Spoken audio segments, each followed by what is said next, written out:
Hello friends, welcome to Jayesh Corner. आज हम समास देखेंगे, जिसके अंतर्गत हम समास की परिभाषा, प्रकार, समास का विग्रह और उसके उदाहरण यहाँ पर क्रमशः देखेंगे।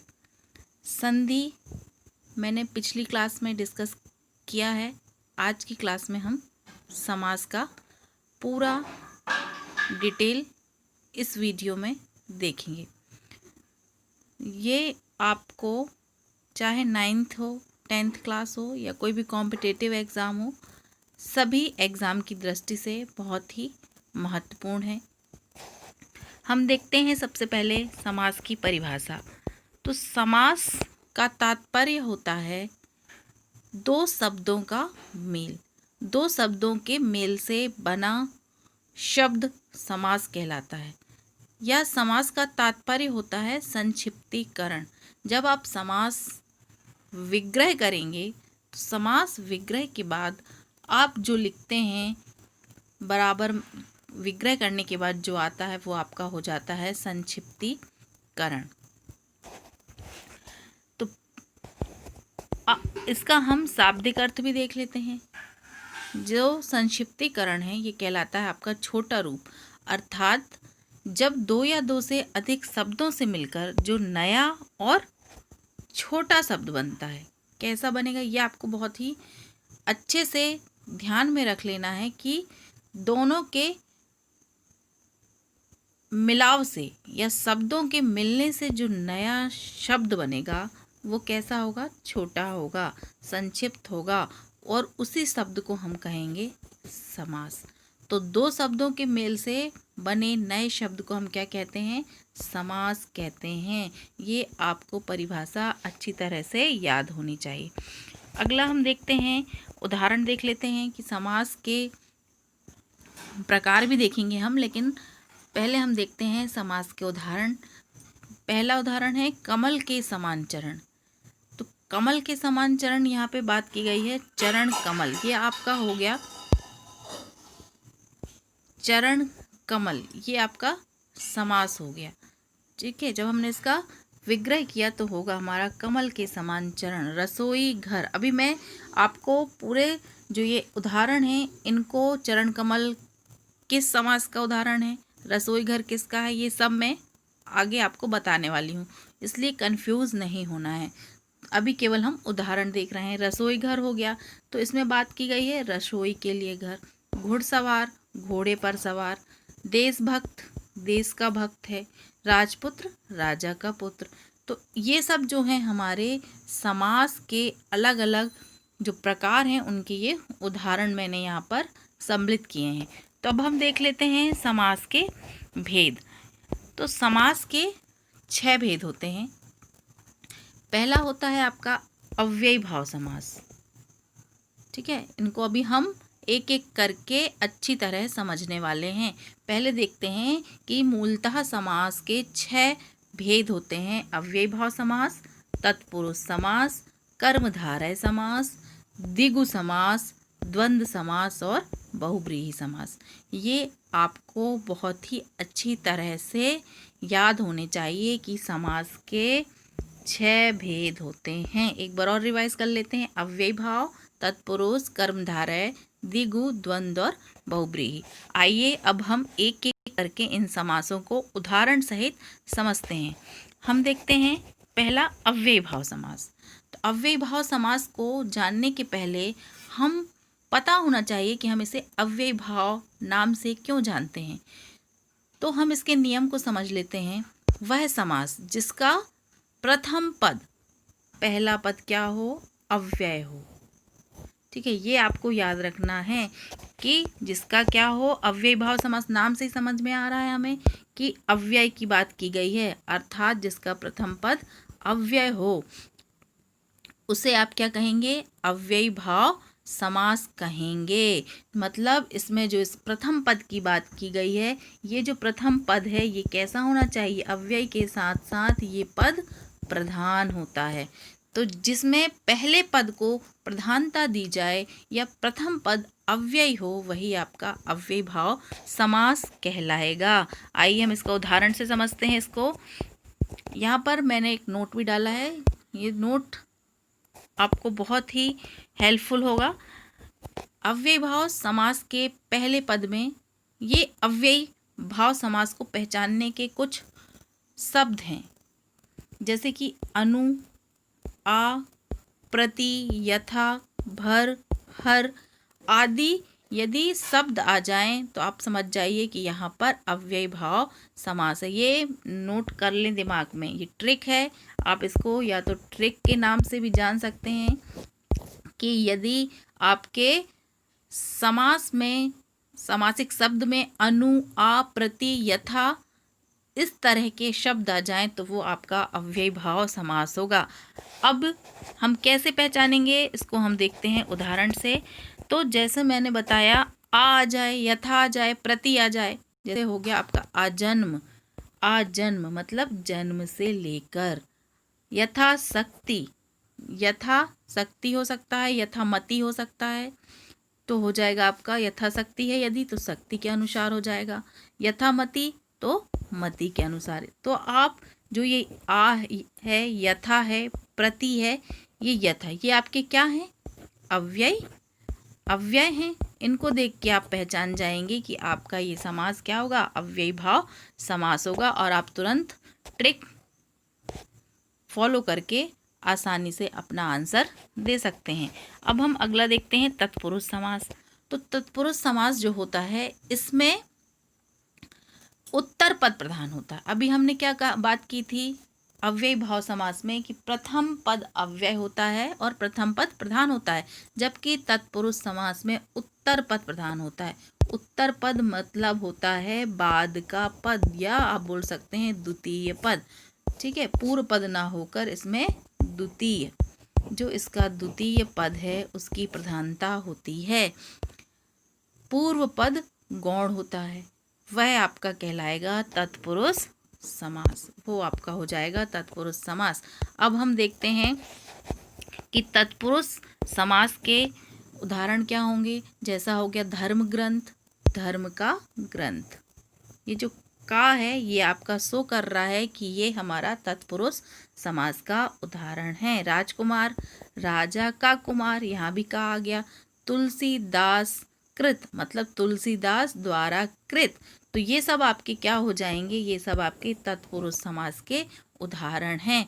जो कि विभक्तियां यूज़ की गई हैं ये इंगित करती हैं कि ये हमारा उदाहरण तत्पुरुष समास का है। हम इन्हें और अच्छे से समझते हैं। आइए देखते हैं आगे तत्पुरुष समास के भेद। अब जो तत्पुरुष समास है इसको भी आगे 6 भागों में बांटा गया है। पहला है कर्म तत्पुरुष, जो कि कर्म के आधार पर होता है। दूसरा है कर्ण तत्पुरुष, ये संप्रदान। चौथा होगा अपादान, पांचवा होगा संबंध और छठवां होगा अधिकरण तत्पुरुष। तो हम इनको एक एक करके समझने की कोशिश करते हैं। पहले हम देखते हैं कर्म तत्पुरुष। तो मैंने अभी आपको बताया कर्म तत्पुरुष नाम से ही हमें समझ में आ रहा है कि इसमें कर्म कारक की विभक्ति मतलब को, कर्म की विभक्ति। आप विभक्तियां देखते ना, आपने कर्ता ने और कर्म को, कर्म की क्या हो गई विभक्ति हो गई को, तो कर्म तत्पुरुष में को लोप हो जाता है। को का जो है इसमें आपको क्या करना है, को का लोप हो जाता है। कर्म तत्पुरुष में को का लोप हो जाता है, वहाँ पर आपका हो जाएगा कर्म तत्पुरुष। जैसे हो गया यश प्राप्त, तो आप जब इसका समास विग्रह करेंगे यश प्राप्त का तो हो जाएगा यश को प्राप्त।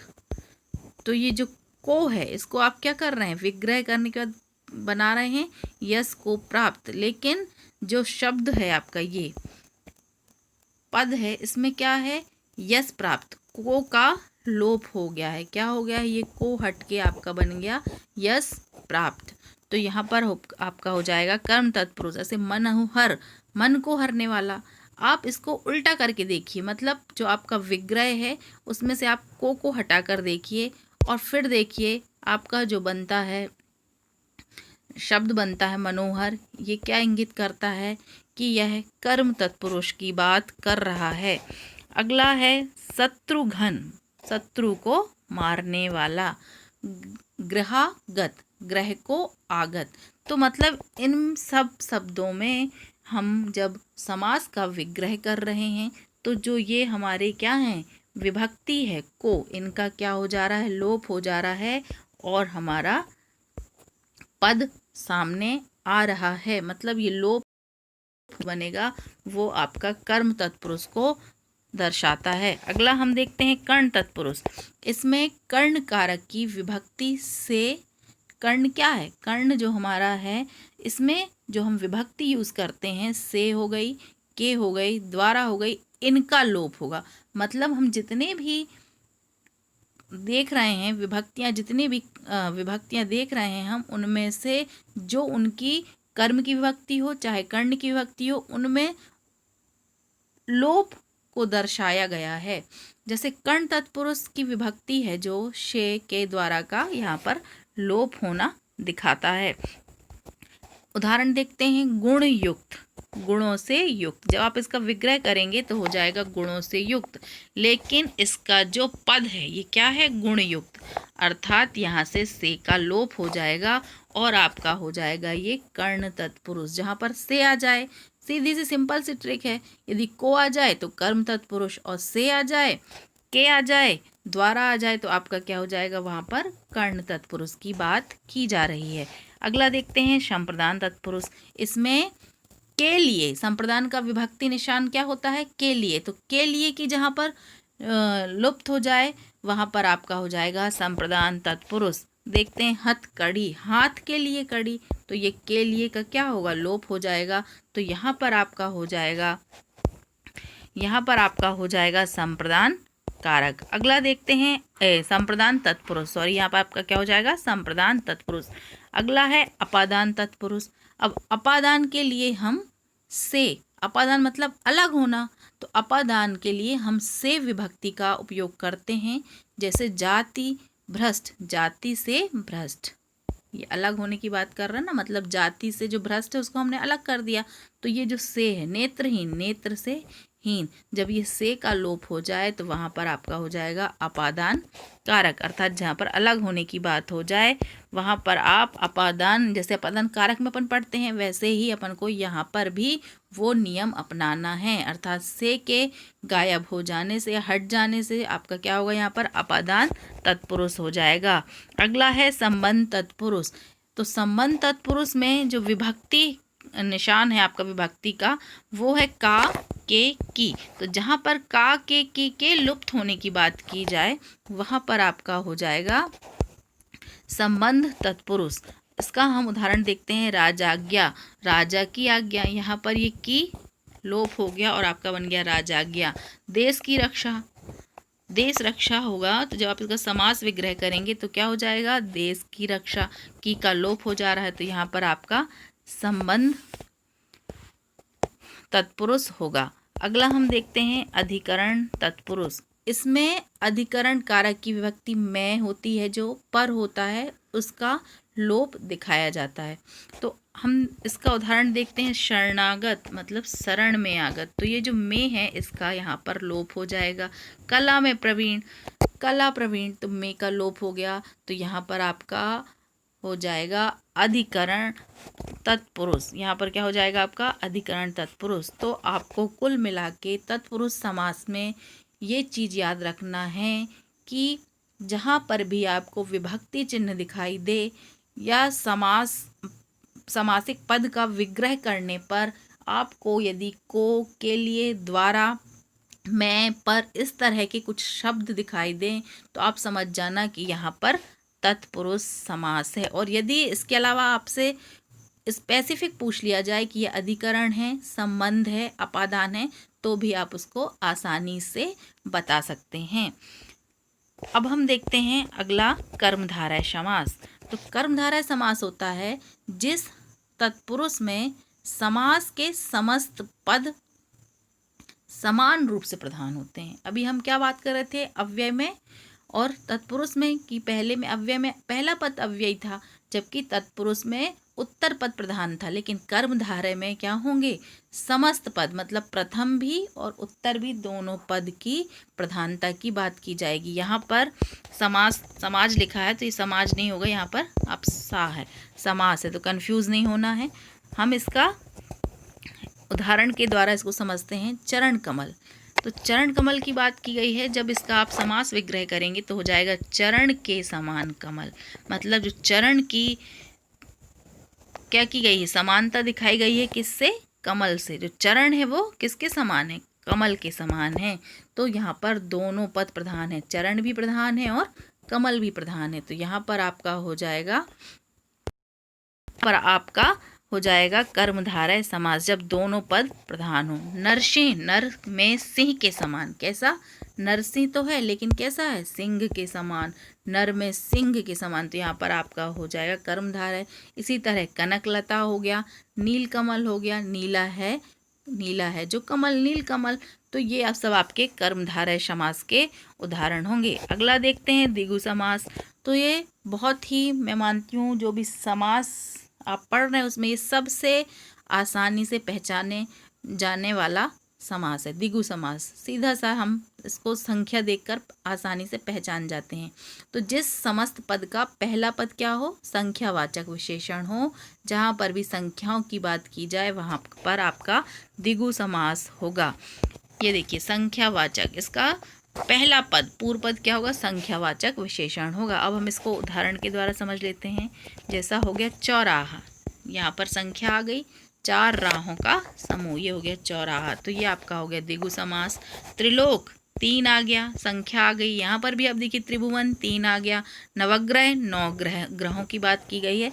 तो ये सब आपके हो जाएंगे द्विगु समास के उदाहरण। अगला देखते हैं द्वंद्व समास, जहाँ पर समस्त पदों के दोनों पद प्रधान हो। द्वंद्व समास में भी क्या होगा, दोनों पद प्रधान होंगे, अर्थात जितना वैल्यू पहले पद की होगी उतने ही दूसरे पद की होगी। जैसे बात करते हैं पाप पुण्य, पाप पुण्य, तो जितना पाप है प्रधानता को दर्शाता है उतना ही पुण्य को, तो पाप या पुण्य।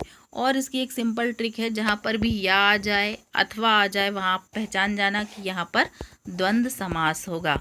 अपना पराया और आ जाए, है ना, तो वहाँ पर आपको पहचानना है, ट्रिक है इसकी, कि जहाँ पर भी या आ जाए अथवा आ जाए और आ जाए वहाँ पर द्वंद्व समास होगा। अपना पराया, तो ये हो गया ना, और आ गया यहाँ पर, ये क्या हो गया, द्वंद्व समास हो गया। नर नारी, नर और नारी।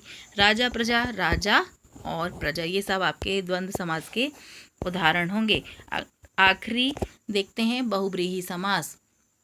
तो बहुव्रीहि समास सबसे अलग है और इसी से सबसे ज़्यादा क्वेश्चन एग्जामिनेशन में पूछे जाते हैं। तो बहुव्रीहि समास में ना तो पहले पद की बात की जाती है ना ही दूसरे पद की, इसमें किसी तीसरे पद की ओर संकेत करते हैं। तो जहाँ पर आपको सिंपल सा ट्रिक याद करना है कि ना तो पहले पद की प्रधानता हो ना दूसरे की, जहाँ पर हम तीसरे पद की बात करें या किसी तीसरे की ओर संकेत करें वहाँ पर आपका होगा बहुव्रीहि समास। तीसरे पद की ओर हम संकेत करें वहाँ पर आपका होगा बहुव्रीहि समास। उदाहरण से समझते हैं। लंबोदर, लंबोदर बात की गई है तो हम इसका जब समास विग्रह करेंगे तो हो जाएगा लंबा है उदर जिसका। यहाँ पर आप यह लिख लें, लंबा है उदर जिसका।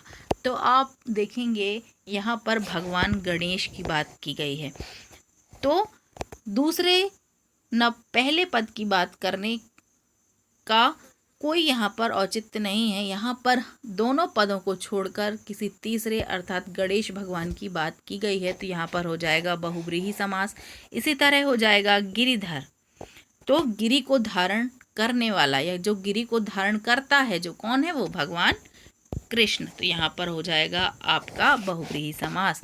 इसी तरह हो जाएगा पीला है अंबर जिसका, वो कौन है, भगवान कृष्ण। तो इस तरह से आप बहुव्रीहि समास को आसानी से पहचान सकते हैं। इसके अलावा मैंने जो इतना अभी तक डिटेल पढ़ाई उसको संक्षिप्तीकरण में समझाने के लिए, आप कह सकते हैं शॉर्ट में समझने के लिए, एक ये फॉर्मूला तैयार किया है जिसकी मदद से आप आसानी से याद कर सकते हैं, माइंड में बैठा सकते हैं कि इतना सारा ना पढ़ना पड़े और ये छोटे से रूप में आप इसको आसानी से याद कर सकते हैं। देखिए अव्ययी भाव, इसमें आप याद कर लीजिए अव्ययी में क्या होगा, पूर्व पद प्रधान होगा। तत्पुरुष की बात करें तो इसमें उत्तर पद प्रधान होगा। उत्तर मतलब बाद वाला, पूर्व मतलब पहला। उत्तर पद को आप द्वितीय पद भी कह सकते हैं। कर्मधारय है, इसमें दोनों पद प्रधान होंगे। द्विगु, पहला पद संख्यावाचक होगा। इसके अलावा देखते हैं द्वंद्व, तो द्वंद्व समास में दोनों पद प्रधान होंगे। विग्रह करने पर दोनों शब्दों के बीच में योजक चिन्ह का भी याद रखना है आपको, जो कि मैं पहले बताना भूल गई हूँ। अगर और अथवा या के अलावा ये योजक चिन्ह भी देखने मिल जाए तो वहाँ पर आपका द्वंद्व समास होगा। और बहुब्रीहि समास में क्या होगा, किसी तीसरे शब्द की बात हो, ना तो पहले की बात हो ना दूसरे पद की, किसी अन्य तीसरे शब्द की बात हो, वहाँ पर होगा आपका बहुब्रीहि समास। तो इस जो शॉर्ट तरीका है इसको भी आप यदि याद कर लें तो एग्जामिनेशन में फुल मार्क्स ला सकते हैं। तो प्लीज़ स्टूडेंट्स चैनल को लाइक, शेयर एंड सब्सक्राइब करना ना भूलें।